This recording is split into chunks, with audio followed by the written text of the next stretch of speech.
بسم اللہ الرحمن الرحیم۔ السلام علیکم۔ ایک دفعہ سلطان صلاح الدین ایوبی کی سلطنت میں ایک رات بہت زیادہ بارش ہوئی اور ایک شخص کے مکان کی دیوار دھڑام سے زمین پر گر گئی، جس سے اس کے پڑوسی کی بوڑھی والدہ نیچے دب کر مر گئی۔ اس نے سلطان کی عدالت میں مقدمہ دائر کر دیا۔ سارے حقائق جاننے کے بعد سلطان نے خون کے بدلے پھانسی کی سزا دی تو مالک مکان نے کہا کہ اس میں میری کوئی غلطی نہیں، بلکہ یہ غلطی راج مستری کی ہے جس نے مکان بنایا۔ سلطان جب اس مستری کو پھانسی پر لٹکانے لگے تو اس نے کہا کہ میرے ساتھ 3 اور لوگوں کو پھانسی پر لٹکائیے، کیونکہ ایک دفعہ سلطان صلاح الدین ایوبی اسکندریہ شہر کے قریبی قبیلوں کا دورہ کر رہے تھے کہ اچانک ایک کالے لباس میں خود کو ڈھانپے ہوئے ایک لڑکی ان کے گھوڑے کے بالکل سامنے آ گئی۔ سلطان صلاح الدین ایوبی رحمت اللہ علیہ نے اپنے گھوڑے کو روکا، اگر وہ نہیں روکتے تو یقیناً اس لڑکی کو نقصان پہنچ جاتا۔ سلطان کے ساتھ ان کے سپاہی موجود تھے اور ان کا خاص وزیر بھی ان کے ساتھ تھا۔ سلطان اپنے گھوڑے سے نیچے اترے اور قدم با قدم چل کر اس لڑکی کے پاس آ گئے۔ وہ لڑکی ایسا محسوس ہوتا تھا جیسے کوئی پر نور فرشتہ ہو۔ اس کا لباس بالکل صاف ستھرا تھا، اس کی بڑی بڑی آنکھیں اس کے نقاب کے حوالے سے چھلک رہی تھی۔ سلطان صلاح الدین ایوبی رحمت اللہ علیہ کو وہ لڑکی بہت نیک لگی۔ اس کے پاس جا کر ان کو وہ لڑکی کوئی معمولی لڑکی نہیں لگی، بلکہ ایک پر نور روشنی لگی۔ انہوں نے اپنے قدم اس لڑکی سے چند قدم پہلے ہی روک لیے اور اپنی آنکھیں جھکا کر اس لڑکی سے پوچھنے لگے کہ یہ کیا طریقہ ہے کسی کے گھوڑے کے سامنے آنے کا۔ اس لڑکی کی آنکھوں میں آنسو تھے۔ وہ بھیگی ہوئی آواز میں کہنے لگی، سلطان معظم، میں حالات کی ماری دکھیاری لڑکی ہوں، میرا کوئی نہیں ہے، میری زندگی یہاں کے ظالم پنڈت نے برباد کر دی ہے۔ اس کی آواز میں اتنا دکھ کا عنصر تھا کہ سلطان صلاح الدین ایوبی رحمت اللہ علیہ نے بے ساختہ سر اٹھا کر اس کی جانب دیکھا۔ اس کی آنکھوں سے آنسو چھلک کر اس کے نقاب کو بھگو رہے تھے۔ سلطان صلاح الدین ایوبی رحمت اللہ علیہ پریشان ہو گئے تھے کیونکہ ان کو یہ لڑکی بہت پریشان لگی تھی۔ انہوں نے کہا، کون ہو تم؟ تمہارے ساتھ کیا ہوا ہے جو تم زاروں قطار روئے جا رہی ہو، اور کس نے کیا ہے؟ ہمیں بتاؤ، ہم تمہیں انصاف دلائیں گے۔ وہ لڑکی کہنے لگی، سلطان معظم، میرا نام زینب بنت قربان ہے، میں اپنے ماں باپ کی اکلوتی اولاد ہوں۔ ہم لوگ اس گاؤں میں برسوں پہلے سے رہ رہے ہیں۔ ہم لوگ پردے دار لوگ ہیں، ہم گھر کے اندر زیادہ رہنا پسند کرتے ہیں۔ میں سید زادی بھی ہوں، لیکن میرے ساتھ بہت برا ہو چکا ہے۔ سلطان نے جب یہ بات سنی کہ وہ سید زادی ہے، وہ بہت متاثر ہوئے اور کہنے لگے، آؤ ہم لوگ کہیں بیٹھ جاتے ہیں اور میں تمہاری بات تفصیل سے سن لیتا ہوں، اور اگر اللہ نے چاہا تو میں تمہاری پریشانی کا مداوع کرنے کا سبب ضرور بنوں گا۔ تمہیں پریشان ہونے کی ضرورت نہیں، تمہارا جو بھی مجرم ہے اور تمہارے ساتھ جو بھی ہوا ہے، یقین جانو ہم اس کو بہت بری طرح سزا دیں گے۔ سلطان صلاح الدین ایوبی رحمت اللہ علیہ کا مان بھرا لہجہ سن کر وہ لڑکی روئے جا رہی تھی اور سلطان کے پیچھے پیچھے چلنے لگی۔ سلطان صلاح الدین ایوبی رحمت اللہ علیہ ایک کنویں کے پاس جا کر بیٹھ گئے تھے۔ وہ لڑکی بھی ان سے کافی فاصلے پر بیٹھ گئی۔ ان کے سپاہی اور ان کے وزیر ان کی حفاظت کے لیے آگے پیچھے کھڑے ہو گئے۔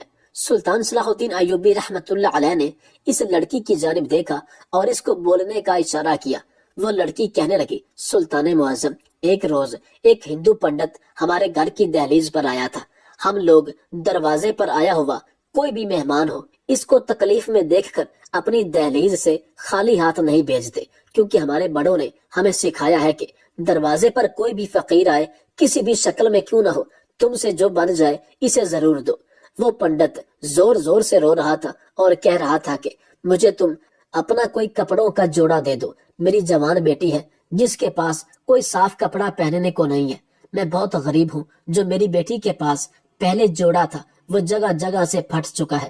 اگر کبھی مجبوری میں وہ کہیں آئے جائے تو اس کے جسم کے اعضاء نظر آتے ہیں۔ جب میں نے اپنا ایک کپڑوں کا جوڑا اسے دے دیا تو وہ فقیر پنڈت پھر کہنے لگا کہ میری بیٹی مسلمانوں کے کپڑے نہیں پہنے گی، وہ بہت ضدی ہے، لہٰذا تم مجھے اپنے صرف 2 بال دے دو، میں اپنا ایک خاص منتر تمہارے 2 بالوں کے ذریعے اس کپڑے پر پھونکوں گا اور اس کے بعد میری بیٹی یہ کپڑے پہن لے گی۔ خدا کے لیے تمہارے سر کے 2 بال چاہیے۔ میری ماں نے اس کو خالی ہاتھ بھیجنا چاہا کیونکہ وہ میرے لیے نامحرم تھا، میں کسی صورت بھی اس کو اپنے بال نہیں دے سکتی تھی، لیکن وہ ہماری دہلیز پر گر گیا۔